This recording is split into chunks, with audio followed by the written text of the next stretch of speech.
Hola, yo soy Horacio Pérez y esto es Investigando la Investigación, un podcast donde investigamos cómo investigan los investigadores, tanto en la academia, industria e independientes. Todo ello mediante entrevistas y debates abiertos, técnicas y estrategias para mejorar todas las partes del proceso investigador y, no menos importante, opiniones abiertas que espero llamen tu curiosidad y te hagan también reflexionar.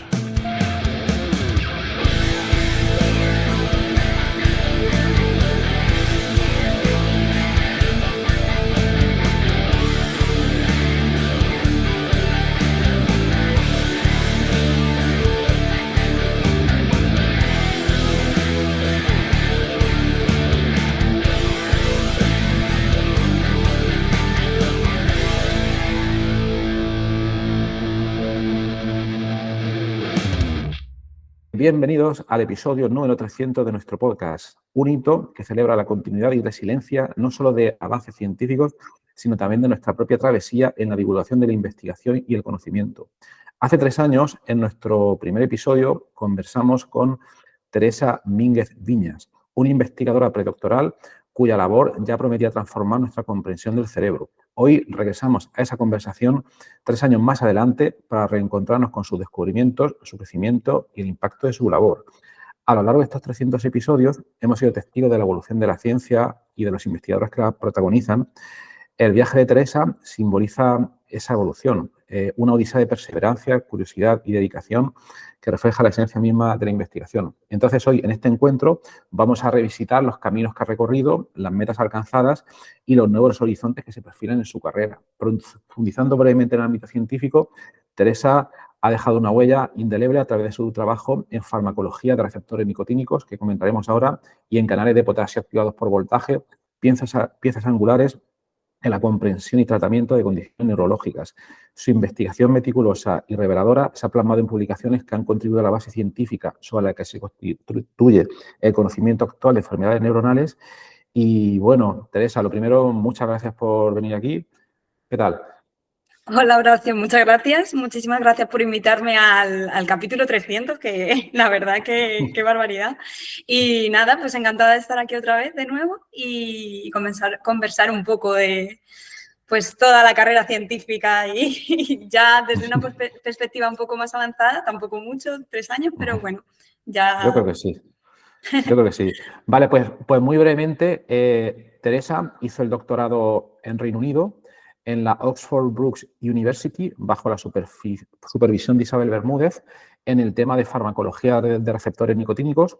Luego hizo un primer postdoc en Suecia, en la Universidad de Linköping, en el laboratorio de Antonio Pantacis, sobre mutaciones en canales de potasio activados por voltaje y asociados con epilepsia.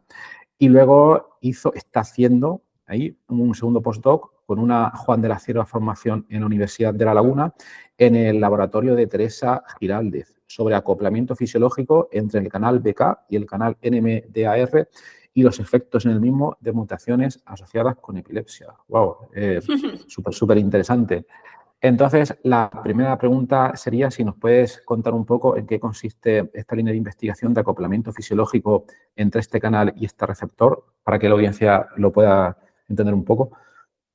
Claro, bueno, pues como bien ha explicado Horacio, ya habéis podido ver que a lo largo de mi carrera he estado como persiguiendo un poco los canales iónicos. He pasado ya por muchos tipos diferentes de canales iónicos y en la actualidad pues ahora estamos enfocados en el canal BK, que tiene una particularidad que es un canal que está activado tanto por voltaje como por calcio intracelular. Entonces, lo que pasa con este canal es que normalmente se sitúa muy cerquita de fuentes de calcio, como pueden ser pues, canales de calcio activados por voltaje o canales, por ejemplo, de glutamato, como el NMDAR que comentabas que estamos trabajando en ello. Entonces, se sitúa muy cerquita de estos canales para responder al calcio que estos canales permean.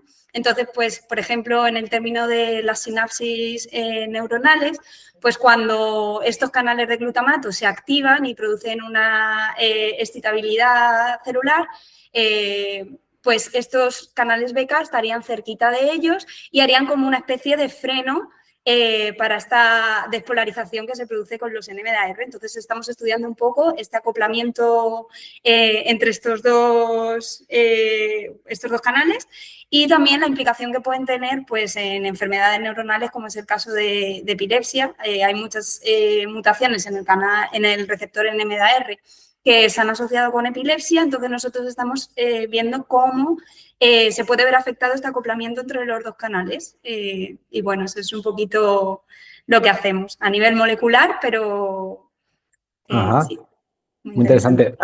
Podríamos resumir, para la audiencia que no conozca estos temas, un canal se podría resumir como una proteína, ¿no?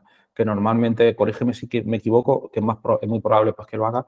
Un canal sería como una proteína que está en la membrana de una célula que permite el paso de ciertas moléculas pequeñas y entonces, en este caso, tú comentas que están relacionados con problemas neurológicos como puede ser la epilepsia por razones genéticas. Entonces, ¿qué hacéis vosotros? ¿Intentar elucidar o dar las razones de por qué se producen esos problemas de funcionamiento o no? ¿Y podéis proporcionar también alguna herramienta para poder dar alguna solución? Sí, o sea, nosotros sobre todo, como le comentaba, pues por ejemplo, estamos mirando estas mutaciones, al final, bueno, como has dicho, sí, los canales son proteínas son proteínas transmembrana que permiten el flujo de iones, que al final son moléculas cargadas con carga positiva o negativa. Entonces, cuando se produce la apertura, la activación de los canales, que no es como si fuera un agujero ahí en la membrana, sino que son mecanismos pues muy sofisticados al final, porque se activan por determinados estímulos, entonces van a permitir, como en respuesta a esos estímulos, van a permitir la entrada de estos iones y eso al final va a afectar al potencial de membrana de las neuronas. Al final, sabemos que las neuronas, como transmiten electricidad, por así decirlo, pues estos canales son muy importantes para esta transmisión, para que se produzca el potencial de acción, para que se produzca la comunicación entre neuronas. Entonces, cuando se producen fallos en estas proteínas, al final tiene consecuencias a nivel pues, enfermedades, como he comentado, de la epilepsia. Y si nosotros miramos a nivel molecular, por ejemplo, realizamos mutaciones en estos canales que se saben que se han asociado en pacientes con enfermedades neuronales. Entonces, estas mutaciones las estudiamos a nivel fisiológico del propio canal, o sea, vemos cómo la función del propio canal cambia, pues a lo mejor responde de la misma manera al estímulo o la respuesta es diferente y vemos cómo afecta esa mutación a nivel molecular, por así decirlo. Y para eso nosotros utilizamos técnicas electrofisiológicas que al final, pues eso, miden el potencial de las células y bueno, pues a lo largo también de mi carrera como los puntos en común, diría, serían los canales iónicos, he ido pasando de un canal de un tipo a otro, y también como las técnicas electrofisiológicas, he probado como en cada sitio al que me he movido, he probado una técnica diferente. Ahora estoy con Patch Clamp y bueno, es como la técnica así más utilizada, la verdad, a nivel pues células, células mamarias al final. Y bueno, pues estamos con eso, desgranando un poco las bases moleculares, por así decirlo, de estos canales. Ajá. Y una duda. Dices que, bueno, en tu investigación sobre este tipo de proteínas de estos canales, que son arquitecturas muy, muy complejas, te has ido moviendo por diferentes tipos de sistemas, proteínas, canales. ¿A qué se ha debido? ¿Porque has tenido diferentes como que cambios de interés o porque has querido evolucionar a otros sistemas? ¿Qué línea te ha unido en esa trayectoria? Yo creo que ha sido un poco curiosidad de aprender cosas nuevas al final. O sea, yo empecé con los receptores nicotínicos, que son canales activados por ligando, por la acetilcolina y también la nicotina, que también por eso se llaman de esta manera. Entonces empecé con ellos, hacía más farmacología, probábamos distintos compuestos y un poco la estructura, función y cómo sí, dirigir fármacos a estas estructuras. Y luego, pues pues por aprender otros mecanismos también, tenía curiosidad de entender cómo eran estos canales activados por voltaje, que al final es como otro mecanismo totalmente diferente. Ahí no hay una molécula que se una, sino que es el propio cambio de potencial la que hace las cargas, que unas cargas que hay dentro de la proteína se muevan. O sea, la verdad que el mecanismo a mí me gusta bastante. Y nada, era curiosidad. Y luego las técnicas, pues al final ha sido como un poco las técnicas que se manejaban en el laboratorio al que me he movido y que he ido aprendiendo. Sí que es verdad que tenía intención de moverme hacia PatchClam, que al final es como la técnica más utilizada en la mayoría de los laboratorios. Y bueno, pues con eso estoy ahora. Muy Ajá. complicada, por cierto. Muy Bastante. complicado. ¿Cuáles ahora mismo, así para que lo entendamos lo que no estamos en el campo, las mayores complicaciones que hay en el estado del arte para poder entender cómo funcionan estos canales? Y imagino que hay muchos problemas, porque has dicho que el mecanismo es muy complejo, luego imagino que las técnicas instrumentales PatchClam también tendrán unas complicaciones. ¿Qué es lo que está retrasando más el avance en este campo? Bueno, o sea, la verdad que PatchClam lleva muchísimos años, está súper desarrollada y la verdad que el avance, o sea, ahora, por ejemplo, que están saliendo tantísimas estructuras, pues cristalografía, cryo-EM, que está impulsando un montón a que salgan cada vez más estructuras de los canales, cada vez como conocemos más, pues a nivel estructural cómo son estos. Y un poco como la correlación de esa estructura con la función, poder establecerla con una técnica que al final hace mediciones a tiempo real, por así decirlo. Por ejemplo, una parte limitante también que se hace en este laboratorio es como combinar la fluorescencia con los registros de corriente, que sería como PatchClam Fluorometry, es otra técnica. Entonces, al final, tú puedes poner reporteros fluorescentes dentro de la proteína que te van a dar información sobre movimientos estructurales que se producen en la proteína. Y bueno, ahí un poco el límite, la limitación que hay, yo todo basado en superestructura, todas pues un poco el límite que hay es conseguir estos registros, que de corriente ya se consiguen registros de canal único, que se llaman. O sea, tú puedes tener un registro donde estés midiendo la corriente de un único canal. Un único canal, una única proteína. Una única proteína. Bueno, más o menos, sí, en resumidas Sí. cuentas, puedes hacer estas mediciones de corriente, pero hay un poco de límite a la hora de conseguir también la fluorescencia a la vez, porque, bueno, la fluorescencia al final necesita muchas moléculas para que tú puedas percibir cambios en fluorescencia. Entonces, yo creo que se está yendo, o sea, algunos laboratorios están intentando desarrollar esto, es muy complicado. Necesitaríamos proteínas fluorescentes ultra potentes para poder detectar esos cambios de un canal único, pero sí, la verdad que sería interesante conseguir algo así Entonces en algún momento.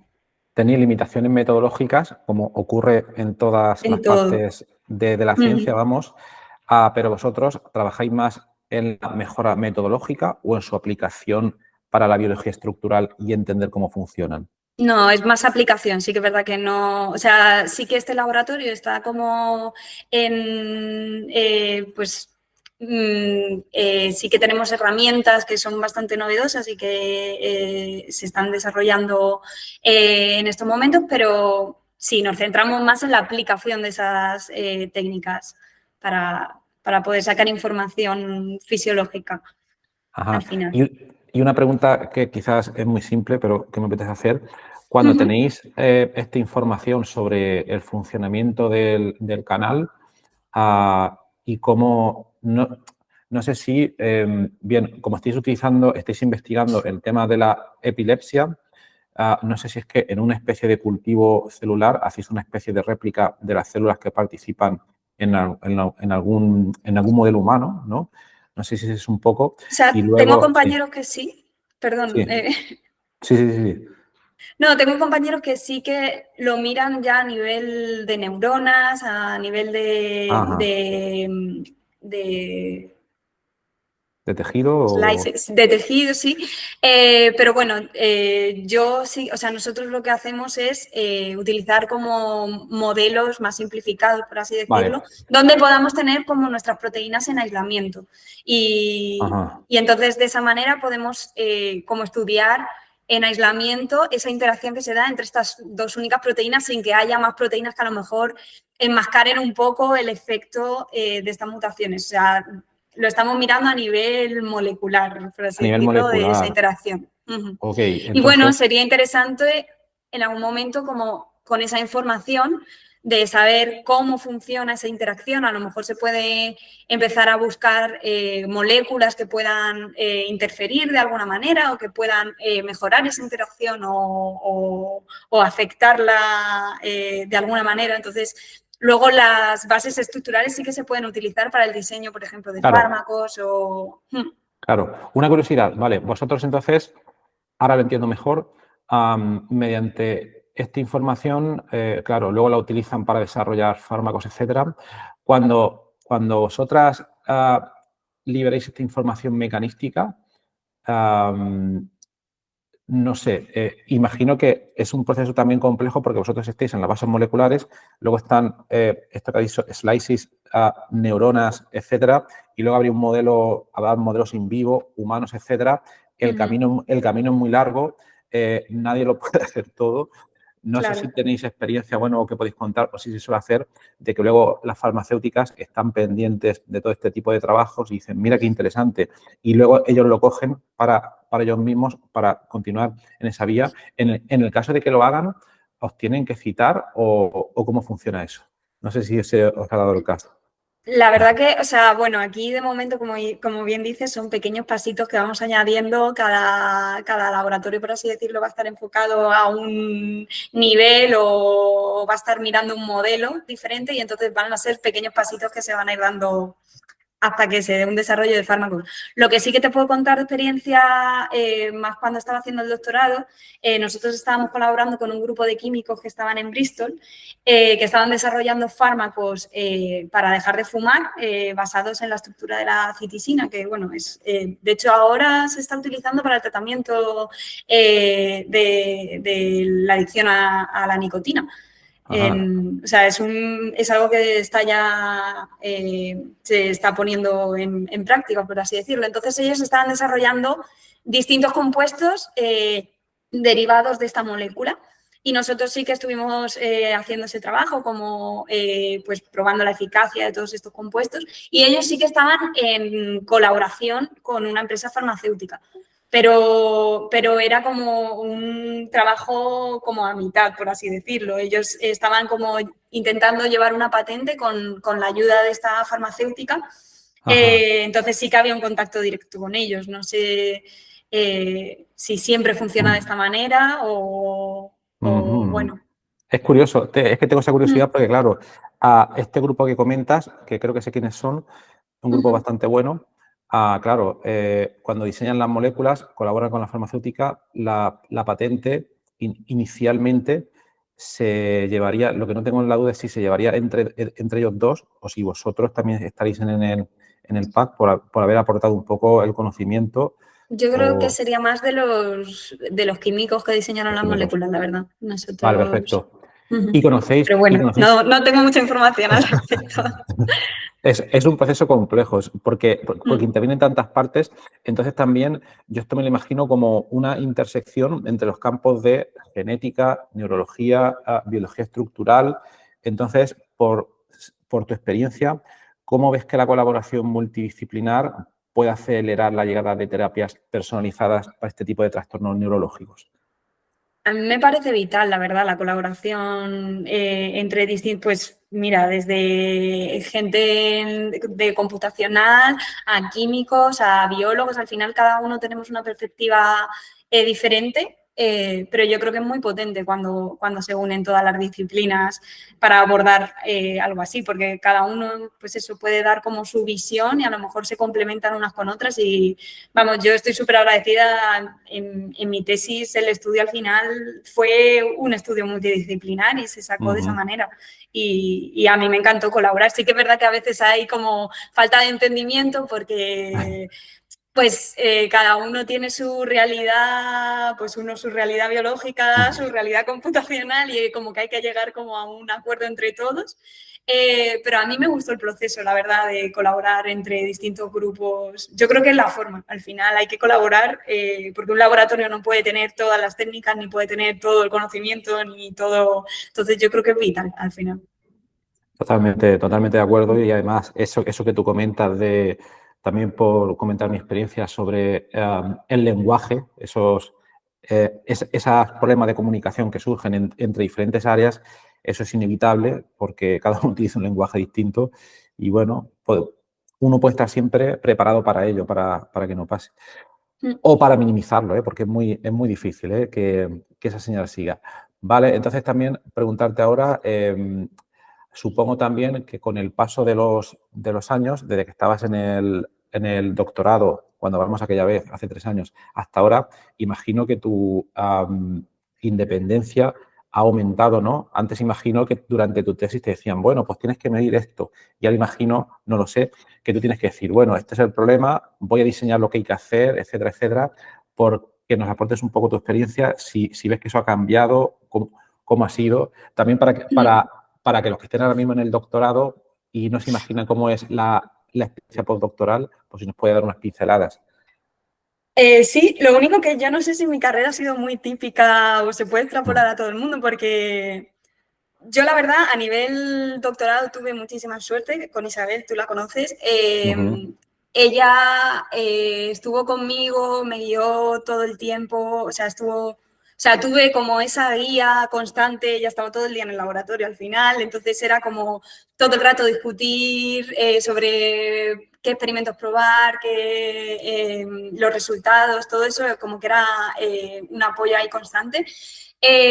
Pero a la vez me gustaba de ella que también te permitía como tu independencia. Tú pensabas en alguna idea que querías probar, se te ocurría alguna cosa que querías. Y ella a lo mejor no estaba 100% segura que te fuera a salir, pero te decía, inténtalo, pruébalo, a ver qué te sale. Entonces eso me gustó también como pues ejercicio un poco prepararte para pensar y diseñar, todo eso me gustó mucho.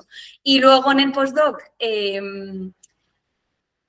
aquí, por ejemplo, tengo mucha independencia, como comentas, de organizarme, cómo es todo el proceso y todo eso, pero bueno, como ya te digo, con Isabel también lo tenía, entonces pues, no sé, he tenido un poco las dos cosas, por así Ajá. decirlo. Y luego O en mi sea que, primer postdoc sí que hubo una guía mucho más... sí que hubo una planificación mucho más fuerte, o sea que tampoco he tenido ajá. un camino típico, por así Vale, decirlo. vale, no has tenido un camino típico.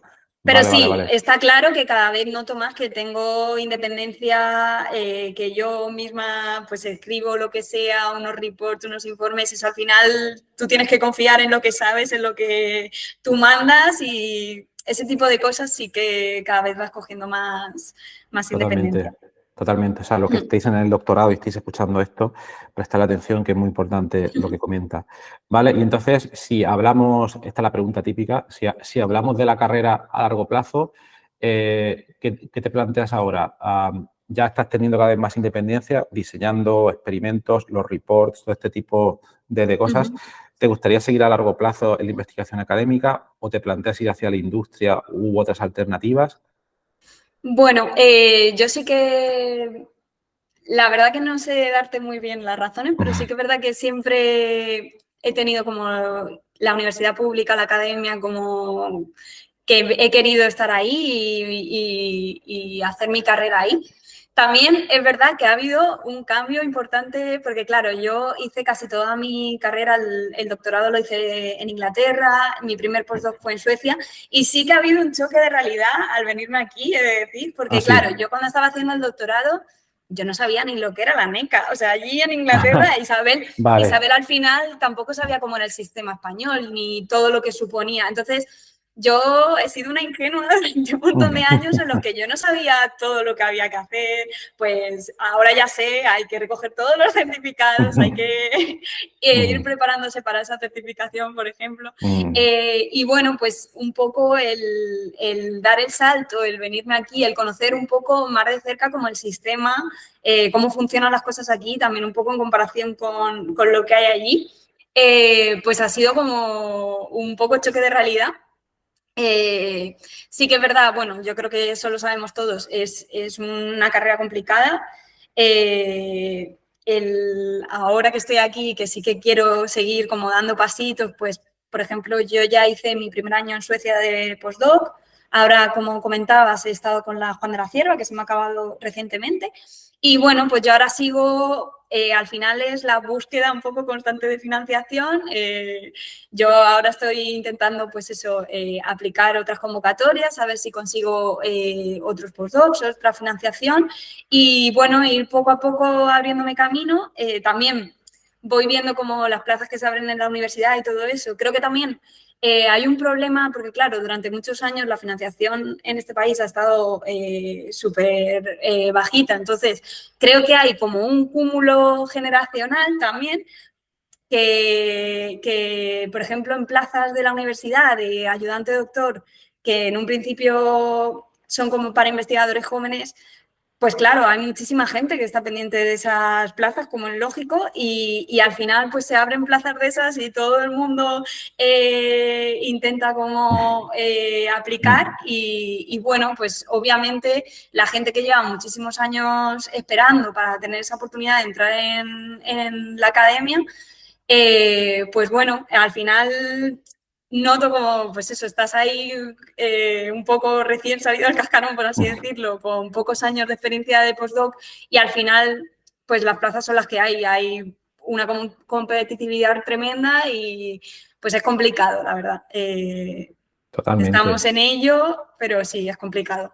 Totalmente. Y por lo que has comentado, por tu experiencia en Reino Unido y en Suecia, ¿tienes la sensación de que, por ejemplo, en Suecia, que es donde hiciste tu primera etapa postdoctoral, esta situación es la misma? ¿Este pelotón de esta saturación igual es la misma situación?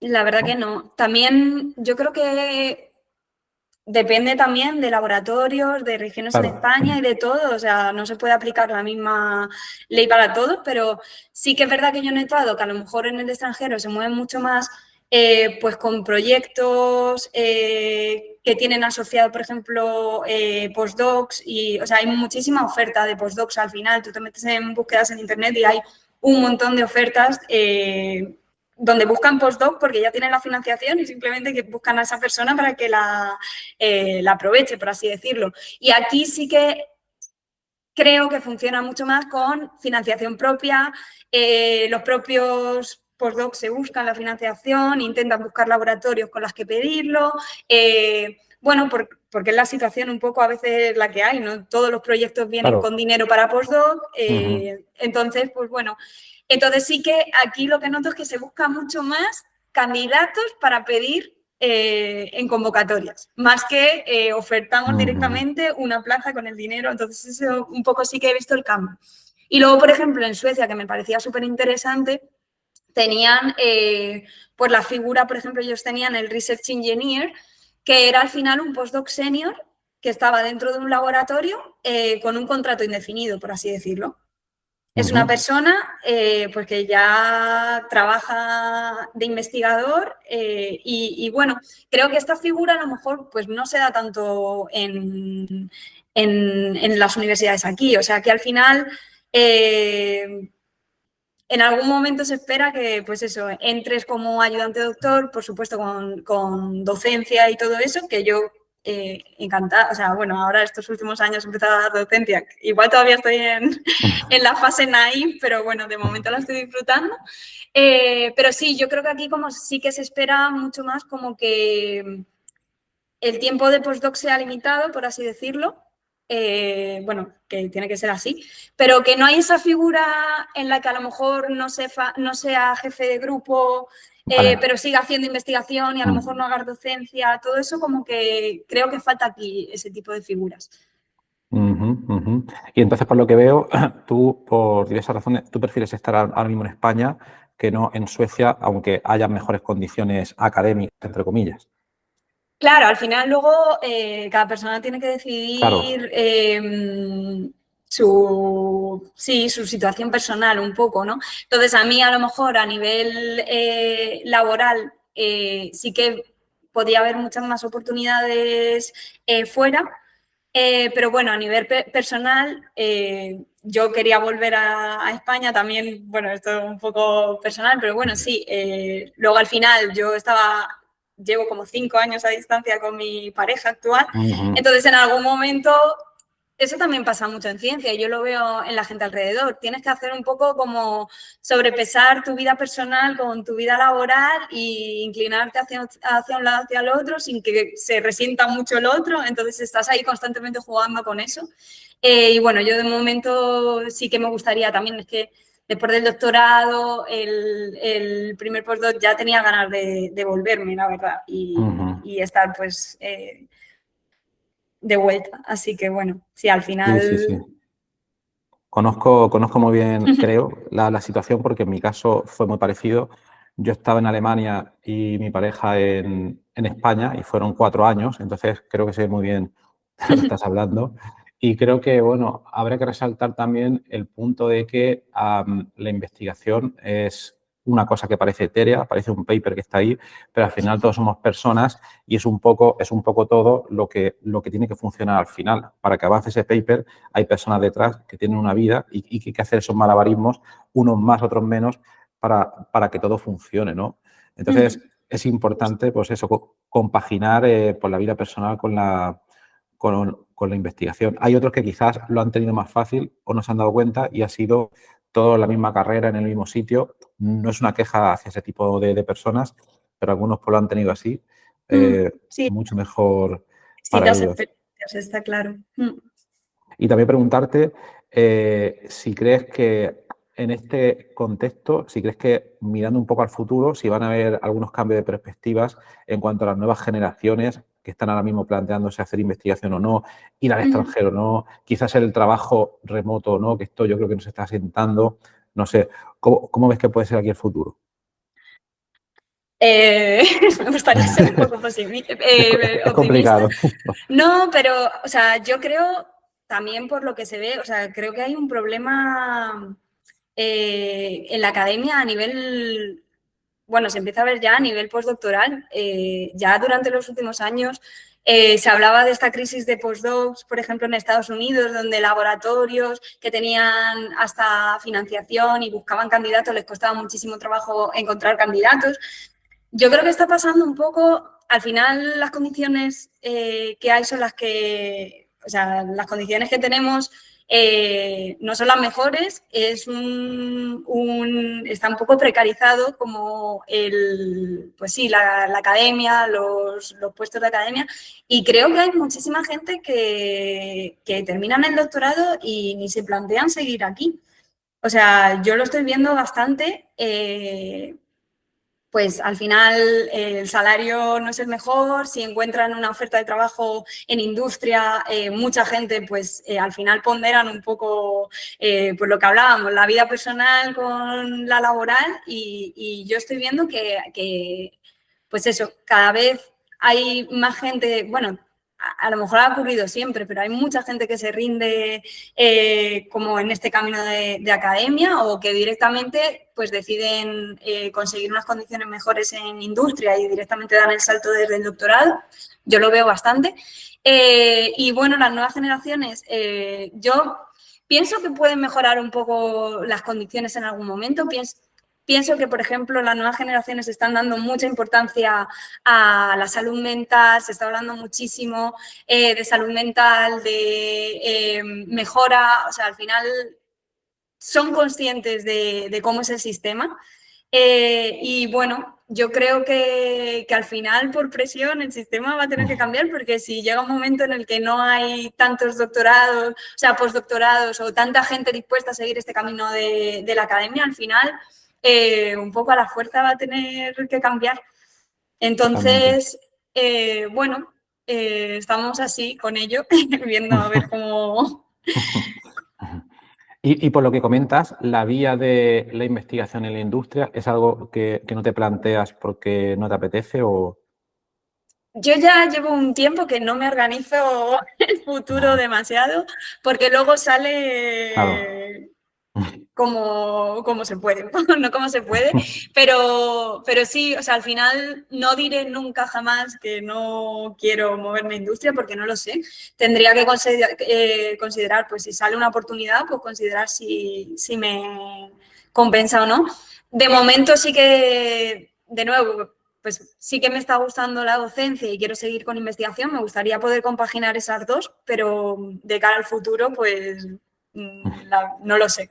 De momento Claro. quiero perseguir esta vía, si veo que no, si veo que no sale, pues barajaré otras opciones. Pero bueno, ¿qué es eso? Que al final hay muchísima gente muy preparada, los puestos en los que hay una competitividad brutal y es que al final hay muchísima gente que aunque quiera mantenerse, pues tiene que salir de aquí, o sea, un poco Claro. obligado. Entonces, eso desde conseguir financiación, al final hay proyectos buenísimos que a lo mejor todos merecerían la financiación y el dinero es el que hay y solo lo consiguen unos pocos y otros muchos se quedan por el camino. Y entonces ese es el problema al final, que...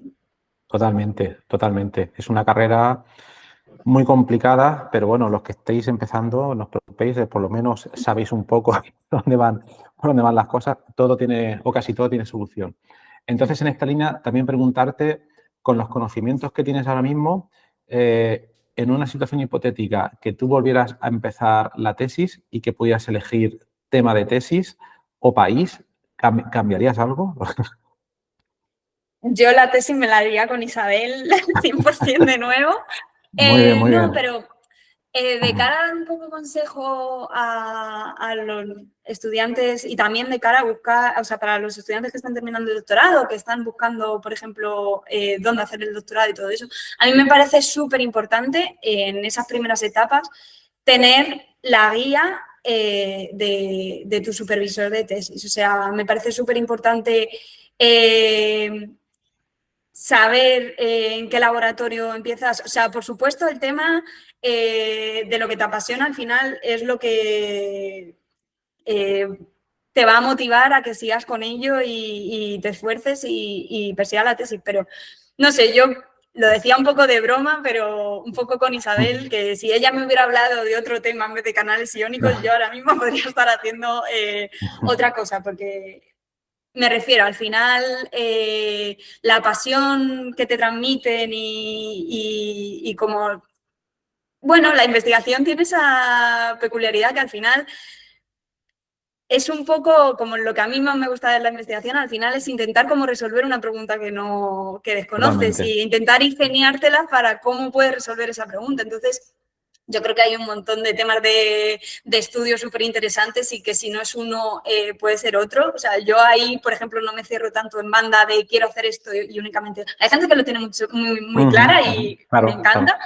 pero yo en mi perspectiva personal creo que es mucho más importante como que el conjunto, el ambiente, el laboratorio, la supervisión, como que todo ayude un poco a desarrollarte como investigador y que tú esos primeros años donde te estás formando al final, pues sean de eso, de formación y que, no sé, que termines el doctorado con ganas de seguir y poder buscar un postdoc o, bueno, lo que quieras hacer con tu vida. Pero sí, me parece muy importante como ver el laboratorio, ver cómo funciona, hablar con la gente del laboratorio, ver cómo funciona el mismo.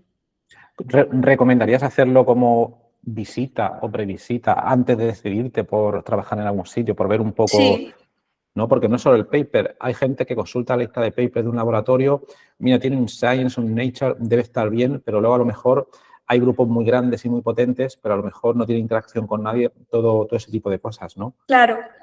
O sea, ya no estoy hablando únicamente que tengan la supervisión directo a lo mejor del investigador principal, que luego yo entiendo que es muy complicado, como que, porque luego tienen muchísima carga, pues en docencia o lo que sea. Pero, por ejemplo, que sí que haya postdocs en el laboratorio o personas que te puedan guiar un poco, como creo que eso es muy importante.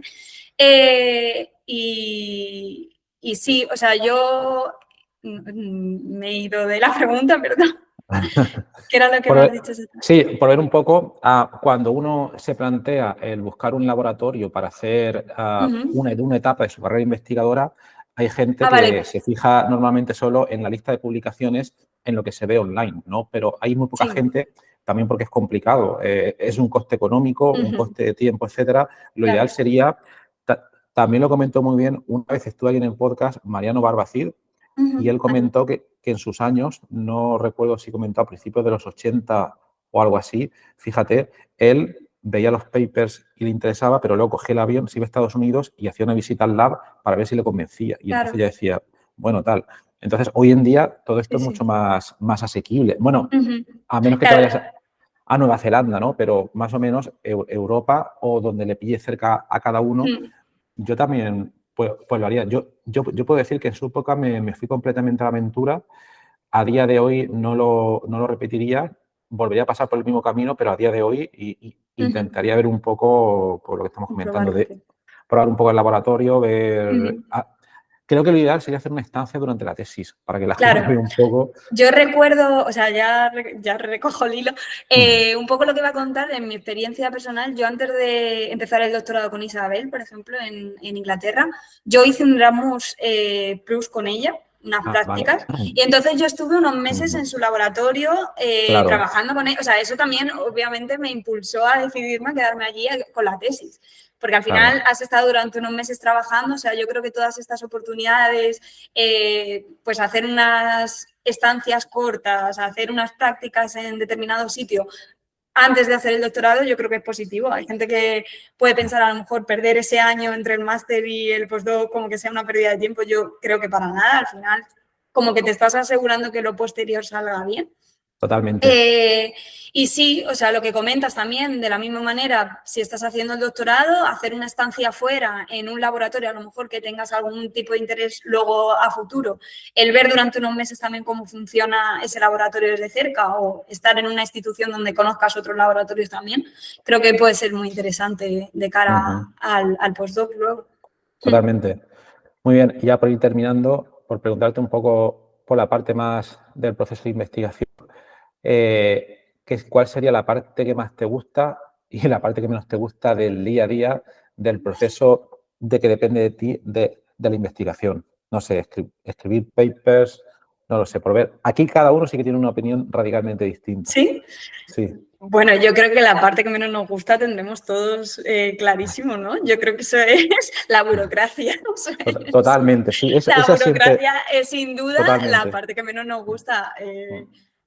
Sí, sí, sí. Pero sin duda. O sea, al final, pues eso, el tener que pedir, pues, o hacer facturas, o solicitar, claro, todo eso, obviamente. Pero luego dentro de lo que es en sí la investigación, o sea, a mí me encanta, bueno, me gusta mucho estar en el laboratorio y hacer experimentos, lo disfruto mucho, pero también me gusta la parte previa de o conseguir algunos resultados, intentar sentarme, ver publicaciones que hay, intentar conectarlas, intentar pensar en los próximos pasos a dar. Todo eso me gusta mucho, me estimula. Es verdad que no es como, siendo claro, no es como la mayoría del tiempo que pasas en este trabajo, no es como... lo que más se hace, pero sí, cuando llega ese momento lo disfruto mucho y también me encanta las conferencias, el exponer el trabajo, el intercambiar el trabajo con otra gente, que te den feedback, todo eso me estimula mucho y siempre cuando, por ejemplo, estoy así un poco con más, no con más dudas, pero sí, a lo mejor no estás en la parte más, en el momento más emocionado, por ejemplo, con la investigación. En cuanto voy a una conferencia vuelvo renovada, con ganas de probar 1000 cosas, de hacer 1000 cosas, Entonces sí, eso siempre es como una estimulación. Igualmente. Recuerdo, por cierto, en la en la entrevista anterior, hace 300 episodios, que comentabas, claro, estábamos en febrero de 2021, todavía está muy reciente el tema de COVID, confinamiento, Pandemia, sí. etcétera, y comentabas las experiencias en congresos virtuales, que claro, no tiene nada que ver en lo que había entonces. Claro, ahí no hay interacción al final, no hay apenas, o sea, eso lo pierdes, esa parte un poco. Que está muy bien porque en esa época que tampoco se podía hacer otra cosa, o sea, bastante Claro. que se podría organizar algo así y podía haber ese intercambio, al final podías atender a charlas y todo eso, pero no es lo mismo.